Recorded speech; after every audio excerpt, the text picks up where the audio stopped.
Assalamualaikum warahmatullahi wabarakatuh. Hai teman-teman, perkenalkan nama saya Zalfa Mainaya dengan nomor induk mahasiswa 2484130031. Di sini saya sebagai presenter mata kuliah Psikologi Pendidikan yang diampu oleh Ibu Profesor Dr. Haji Septi Gumiandari MAG. Pada kali ini saya akan memaparkan materi tentang perkembangan kognisi dan perkembangan bahasa, pandangan Jean Piaget dan Lev Vygotsky. Selamat menonton. Perkembangan kognisi dan bahasa dalam dunia pendidikan sangat penting karena menjadi pondasi berpikir, memahami, berkomunikasi, dan berinteraksi. Materi ini sangat penting dipelajari terutama bagi para pendidik karena dapat membantu untuk memahami bagaimana individu berkembang dalam berpikir dan berbahasa. Perkembangan kognisi menurut Jean Piaget. Jean Piaget mengatakan bahwa anak belajar dan berkembang melalui pengalaman dengan lingkungannya. Anak tidak hanya menerima informasi, tapi ia juga aktif dalam membangun pengetahuannya sendiri. Menurut Jean Piaget, terdapat 4 tahapan perkembangan kognisi. Yang pertama ada tahap sensori motor, yaitu umur 0 sampai 2 tahun. Pada tahap ini anak belajar melalui indera dan gerakan. Pada tahap ini anak belum bisa berpikir rumit, ia hanya bisa memahami apa yang ia lihat dan apa yang ia pegang.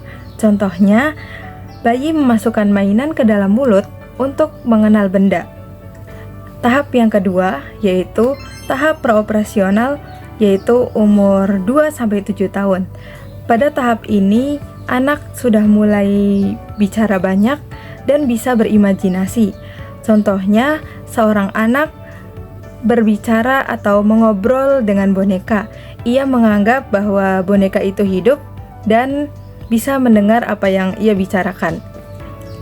Tahap yang ketiga yaitu ada tahap operasional konkret.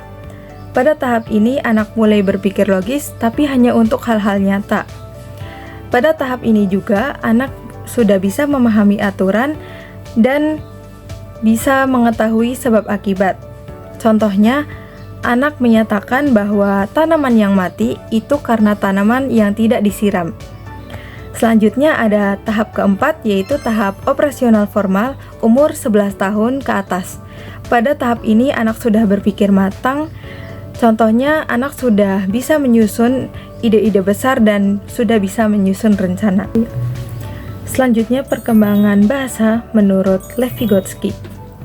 Pandangan Lev Vygotsky tentang bahasa adalah alat utama untuk berpikir dan belajar. Melalui bahasa, anak bisa memahami dunia, menyusun ide, dan memecahkan masalah.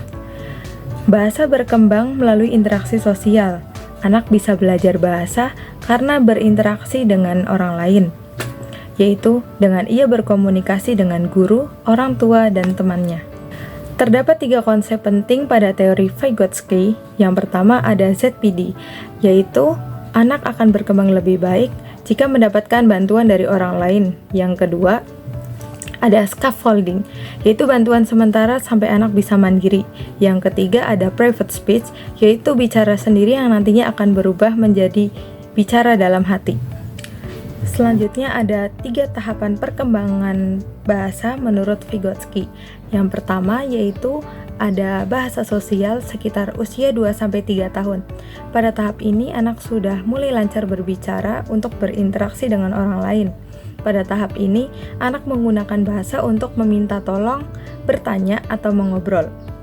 Yang kedua yaitu ada private speech sekitar usia 3-7 tahun.